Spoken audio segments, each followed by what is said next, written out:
Student, आज इस class में हम डीएनए एज जेनेटिक मटेरियल में कॉन्जुगेशन एविडेंस के बारे में अध्ययन करेंगे। पिछली जो क्लास हुई थी, पिछली क्लास में हमने ट्रांसफॉर्मेशन जो कि ओई ग्रिफिथ द्वारा दिया गया था उसके बारे में देखा था और उसके माध्यम से हमने स्थापित किया था कि एक प्रकार से डीएनए ही एक जेनेटिक मटेरियल होता है। अब इसको हम आगे बढ़ाते हुए आज की इस क्लास में हम कॉन्जुगेशन के बारे में अध्ययन करेंगे। कॉन्जुगेशन एक प्रकार से जो हायर एनिमल्स प्लांट्स में होने वाले जो सेक्सुअल रिप्रोडक्शन है उसके समान ही बैक्टीरियाज में यह रिप्रोडक्शन की टाइप उनमें पाई जाती है, जनन की प्रक्रिया में पाई जाती है। तो जो कॉन्जुगेशन की सर्वप्रथम जो खोज की थी वो लेडरबर्ग और टॉटम के द्वारा इसकी खोज की गई थी और इसकी खोज एक प्रकार से एस्केरियो कोलाई जो बैक्टीरिया है, ई कोलाई जिसको हम बोलते हैं, उसके K12 स्ट्रेन में इसकी खोज की थी। लेडरबर्ग टॉटम ने बताया कि जो K12 स्ट्रेन होता है ये इसके भी दो प्रभेद होते हैं। क्या होते हैं? दो स्ट्रेन इसके पाए जाते हैं K12 के। दो स्ट्रेन होते हैं जो कौन कौन से होते हैं? जैसे K12 स्ट्रेन, इसके दो स्ट्रेन हैं। एक जो होता है म्यूटेंट स्ट्रेन ए, एक होता है म्यूटेंट स्ट्रेन ए, और या इसी को हम दूसरा नाम देते हैं, इसको मेल स्ट्रेन के नाम से ही पुकारते हैं। इसको किस नाम से? मेल स्ट्रेन के नाम से भी पुकारते हैं। इसी प्रकार से जो दूसरा जो स्ट्रेन होता है म्यूटेंट स्ट्रेन बी या फीमेल स्ट्रेन के नाम से भी इनको पुकारा जाता है। इनकी क्या क्वालिटी होती है? जो मेल स्ट्रेन जो होता है या म्यूटेंट स्ट्रेन जो ए होता है, इसकी जो जेनेटिक स्ट्रक्चर होती है, आनुवंशिक जो संरचना होती है वो होती है मेथियोनिन, बायोटिन, थ्रियोनिन, इसी प्रकार से ल्यूसीन और थायमिन। मेथियोनिन को माइनस से, बायोटिन को माइनस से दिखा गया। इसका मतलब ये है कि ये जो स्ट्रेन होता है ए, जो मेल स्ट्रेन होता है, इसमें इसके संश्लेष एक प्रकार से इनके जीवन के लिए मिथ्योनिन और बायोटिन का दोनों का होना आवश्यक होता है, लेकिन इनका संश्लेषण इसमें नहीं होता। तो इसको एक प्रकार से इनको बाहर से ये मिथ्योनिन और बायोटिन को मिलना जरूरी होता है। इसी प्रकार से थ्रियोनिन और ल्यूसीन और थायमिन का प्रोडक्शन ये जो ए स्ट्रेन वाले जो बैक्टीरिया होते हैं वो खुद कर लेते हैं। इसी प्रकार से जो बी स्ट्रेन होता है, उस बी स्ट्रेन में भी मिथ्योनिन, बायोटिन तो उत्पादन खुद कर लेते हैं, लेकिन थ्रियोनिन, ल्यूसीन और थायमिन का उत्पादन ये खुद कर नहीं पाते हैं। तो एक प्रकार से जब जो बैक्टीरिया होते हैं, इकोलाई बैक्टीरिया होते हैं, उसको एक प्रकार से मल्टीप्लीकेशन के लिए, बहुगुणन के लिए न्यूनतम संवर्धन माध्यम, मिनिमम कल्चर मीडियम होना आवश्यक होता है। तो जो मिनिमम कल्चर मीडियम में अगर दोनों स्ट्रेन को अलग अलग कल्चर किया जाए और मल्टीप्लीकेशन की प्रोसेस होने दी जाए, तो दोनों अलग अलग माध्यम में न्यूनतम जो कल्चर मीडियम है उसमें ग्रो नहीं कर पाते, बहुगुणन नहीं कर पाते। क्यों? क्योंकि इनकी जो स्ट्रेन होते हैं एक प्रकार से, इसमें तो जो ए स्ट्रेन होता है, इसमें ए स्ट्रेन में इसकी कमी है, ये ऑटोट्रोप एक प्रकार से ऑटोट्रोप नहीं हो पा रहा, सर्व संश्लेषण नहीं हो पा रहा। इसी प्रकार से बी है, बी में भी क्या है? इसकी कमी है, अतः ये भी सर्व संश्लेषण का गुण इसमें नहीं आ पा रहा। लेकिन जब नेक्स्ट जो प्रयोग था, लेडरबर्ग टॉटम ने देखा कि अगर ए स्ट्रेन और बी स्ट्रेन दोनों को अगर मिक्सर कर दिया जाए, मिश्रण बना दिया जाए और मिश्रण बना के उनका मल्टीप्लीकेशन होने दिया जाए, तो वहां पर एक प्रकार से इनका मल्टीप्लीकेशन हो जाता है, बहुगुणन हो जाता है। बहुगुणन हुआ, उसके पीछे एक प्रकार से वहां पर जो इनका जो जेनेटिक स्ट्रक्चर थी, इनके जेनेटिक स्ट्रक्चर में डीएनए के माध्यम से ही उनमें कुछ ना कुछ इस प्रकार के परिवर्तन हुए हैं, जिसके कारण से जो दोनों जो सेल्स होती हैं, दोनों सेल्स एक प्रकार से सर्व संश्लेषण का गुण उनमें आ जाता है। इसके प्रयोग को उन्होंने आगे बढ़ाते हुए लेडरबर्ग टॉटम ने बताया कि एक प्रकार से जो A+ सेल्स होती हैं, एक प्रकार से इन्होंने दो कोशिकाओं को प्लाज्मिड की उपस्थिति के आधार पर इनको दो भागों में बांटा। दो प्रकार की कोशिकाएं होती हैं, एक F प्लस सेल जिसको हम डोनर सेल कहते हैं। ये जो डोनर सेल्स होते हैं इनमें एक्स्ट्रा क्रोमोसोमल बॉडीज पाई जाती हैं, अतिरिक्त गुणसूत्रीय काय इनमें पाई जाती हैं और जिसको हम क्या कहते हैं, प्लाज्मिड कहते हैं। क्या कहेंगे उसको, प्लाज्मिड कहते हैं। इसी प्रकार से जो F माइनस सेल्स होती हैं, इन F माइनस सेल्स में एक्स्ट्रा क्रोमोसोमल बॉडी नहीं पाई जाती, एब्सेंट होती है। इनको हम F माइनस सेल्स के पुकारते हैं, साथ ही साथ इनको रिसीवर के रूप में जाना जाता है। किस रूप में जानते हैं इनको, रिसीवर के रूप में जानते हैं। इसके जो एग्जाम्पल है जो प्लाज्मिड के, इस प्रकार कोलीप्लाज्मिड्स हैं, इसी प्रकार जो कोलिनेशन रेसिस्टेंट का गुण उसमें होता है, इसी प्रकार से आर प्लाज्मिड है, टीआई प्लाज्मिड है। तो एक प्रकार से इनमें साथ ही इनमें एफ फैक्टर जो अगर प्लाज्मिड में पाया जा रहा है तो प्लाज्मिड है उसको एफ फैक्टर के रूप में पुकारते हैं, एफ कारक के रूप में उसको पुकारा जाता है। एक जो बैक्टीरियल सेल्स को हम लेते हैं, इस प्रकार की बैक्टीरियल सेल्स सामान्यतः पाई जाती हैं जिसमें मुख्य क्रोमोसोम्स होता है। ये जो भाग है इसको तो हम क्या करेंगे, ये इसको तो इसका क्रोमोसोम्स है, मेन क्रोमोसोम, मेन क्रोमोसोम। और जो एक्स्ट्रा क्रोमोसोमल जो बॉडी होते हैं इसको हम एक टर्म देते हैं, क्या देते हैं, प्लाज्मिड। क्या कहेंगे उसको, प्लाज्मिड कहते हैं। ये इनकी सेल वॉल होती है, कोशिका भित्ति होती है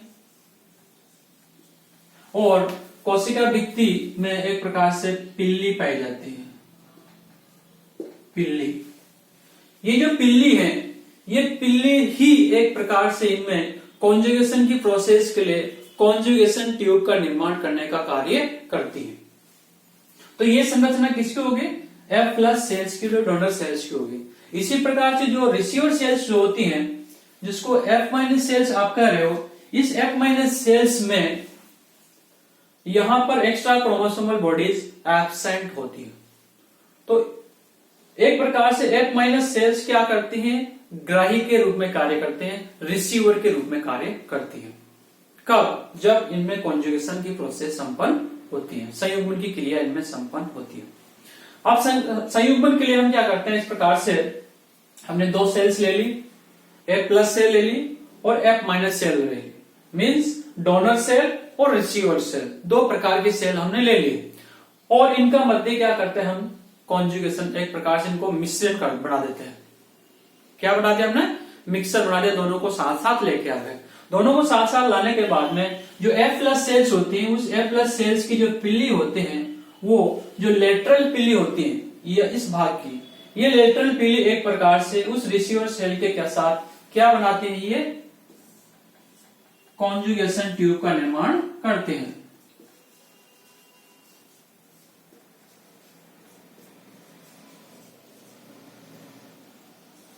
एक प्रकार से किसका निर्माण हो गया, यहाँ पर दोनों के बीच में कॉन्जुगेशन ट्यूब का निर्माण यहाँ पर हो गया, संयुग्मन नलिका का निर्माण यहाँ पर हो गया। जब संयुग्मन नलिका का निर्माण हो जाता है तो इसका जो एक्स्ट्रा क्रोमोसोमल बॉडी या जो प्लाज्मिड है, उस प्लाज्मिड में क्या होता है, कुंडल खुल जाते हैं। प्रकार जो प्लाज्मिड होते हैं, प्लाज्मिड की संरचना कैसे होती है, सर्कुलर होते हैं, वलयाकार होते हैं।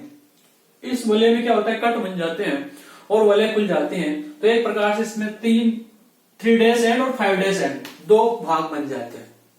क्या बन जाते हैं, 3 डेज एंड और 5 डेज एंड का निर्माण वहां पर हो जाता है। अब इसमें ये जो खुलने के बाद में एक जो भाग होता है वो कहां पर एंट्री कर जाता है, इधर जो बी सेल्स होते हैं, F माइनस सेल्स होते हैं, उस F माइनस सेल्स में वो प्रवेश कर जाते हैं। ए सेल्स है और इसको बी सेल्स कर सकते हो। यहां से ये इसमें पहुंच गया। पहुंचने के बाद में एक प्रकार से डीएनए की हमने पढ़ा था कि डीएनए रेप्लिकेशन के माध्यम से, प्रतिकृति के माध्यम से अपनी प्रोजेनिस का निर्माण करता है, अपनी संततियों का निर्माण करता है। तो एक जो डीएनए होता है, उस डीएनए के माध्यम से 2 डीएनए का निर्माण वहां पर हो जाता है। एक प्रकार जो प्लाज्मिड डीएनए है, उस प्लाज्मिड डीएनए से 2 प्लाज्मिड डीएनए का निर्माण वहां पर होता है। तो यहां पर इस प्रकार से एक प्लाज्मिड डीएनए और दूसरा प्लाज्मिड डीएनए का निर्माण यहां पर हो गया। जब इनमें रेप्लिकेशन की प्रोसेस खत्म होती है, कॉन्जुगेशन की प्रोसेस खत्म होती है, तो ये जो दोनों जो सेल्स होती हैं जो कि कॉन्जुगेशन ट्यूब से जुड़ी हुई हैं, वो दोनों कॉन्जुगेशन ट्यूब एक प्रकार से वो जो कॉन्जुगेशन ट्यूब के हटने के बाद में दोनों कोशिकाएं फ्री हो जाती है। अब ये सेल 1 है और ये सेल 2 है। अब देखा जाता है कि एक प्रकार से जो सेल डोनर सेल थी वो तो डोनर सेल्स के रूप में ही रहती है और उसको हम किस रूप में दिखाते हैं? F+ के रूप में दिखाते हैं। किस रूप में दिखाते हैं? F+ के रूप में दिखाते हैं। इसी प्रकार से जो दूसरी सेल्स होती हैं वो दूसरी सेल्स भी एक प्रकार से F+ के रूप में पाई जाती है। उसमें भी एक प्रकार से डोनर के कैरेक्टर्स वहां पर आ जाते हैं। कौन से कैरेक्टर आ गए? डोनर के कैरेक्टर्स यहां पर आ गए। अब ये डोनर के कैरेक्टर्स आए तो एक प्रकार से किस कारण से एक जो सेल्स जो कि असर्वसंश्लेषी थी वो कॉन्जुगेशन के बाद में सर्वसंश्लेषी हो जाती है। तो ये जो गुण है, ये गुण किसके कारण से आया? ये जो इनमें कैरेक्टर्स हैं, इन कैरेक्टर्स का आने का जो मेन जो कारण बताया उन्होंने लेडर और टोटम ने कहा कि इनमें एक प्रकार से F+ जो सेल्स होती हैं उस F+ सेल से डीएनए का जो पार्ट होता है वो डीएनए का पार्ट किस रूप में वहां पर? प्लाज्मिड के रूप में। तो वो प्लाज्मिड का जो कुछ अंश होता है वो दूसरी सेल्स में प्रवेश कर जाता है, चला जाता है और उसमें वो डीएनए एक प्रकार से उन कैरेक्टर्स को कंट्रोल करने का कार्य करता है जैसा कि वो F+ सेल्स में या डोनर सेल्स में कार्य करता है। तो इस प्रकार से ये इस चीज को इंगित करता है कि एक प्रकार से डीएनए ही एक जेनेटिक मेटेरियल होता है, आनुवंशिक पदार्थ होता है। अब एक वर्ड होता है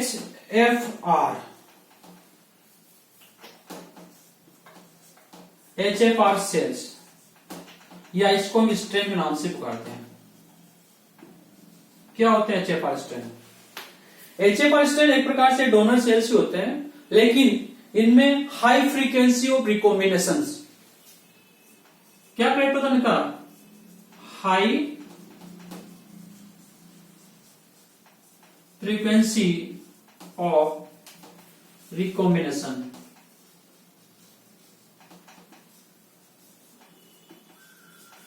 तो ये जो HFR जो सेल्स होते हैं इनमें पुनर्योजन की क्या होते हैं? अधिकतम फ्रीक्वेंसी आवृत्ति पाई जाती है।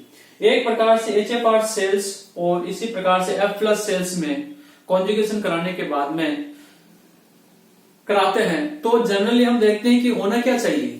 जो F+ डोनर सेल्स होते हैं, डोनर सेल्स से प्लाज्मिड किस में जाना चाहिए? HFR में जाना चाहिए, लेकिन ऐसा नहीं होता क्योंकि यहां पर जब जो HFR सेल्स होती हैं उसमें वो HFR सेल्स एक प्रकार से डोनर के रूप में कार्य करते हैं वहां पर। क्योंकि उसमें रिकॉम्बिनेशन की क्या पाई जाती है? अधिकतम उच्च आवृत्ति उसमें पाई जाती है, रिकॉम्बिनेशन की उच्च आवृत्ति उसमें पाई जाती है। और रिकॉम्बिनेशन की उच्च आवृत्ति पाए जाने के कारण से जो ये HFR इसी को हम इस प्रकार से भी ले सकते हैं, जैसे ये तो आपकी कॉन्जुगेशन प्रोसेस कंप्लीट हो गई। अब हम इसको इस रूप में लें, हम वापस वही सेल ले रहे, 2 सेल ले रहे हैं।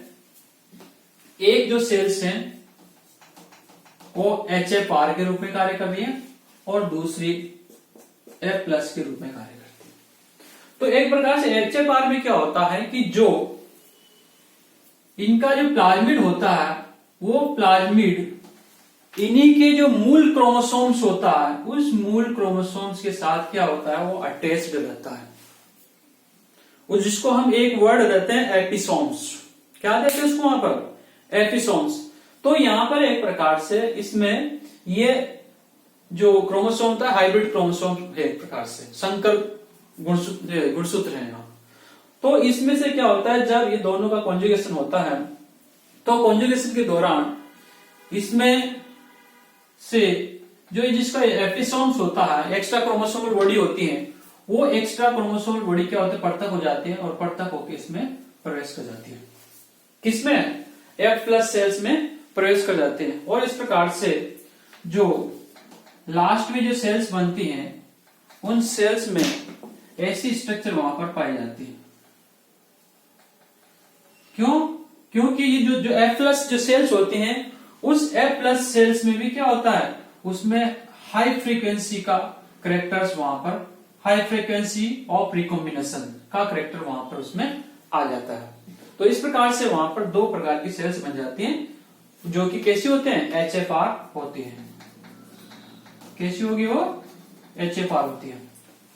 तो HFR एक प्रकार से क्या है, हाई फ्रीक्वेंसी ऑफ रिकॉम्बिनेशन, पुनर्योजन की उच्च आवृत्ति वाली जो सेल्स होते हैं उसको HFR सेल्स हम कहते हैं।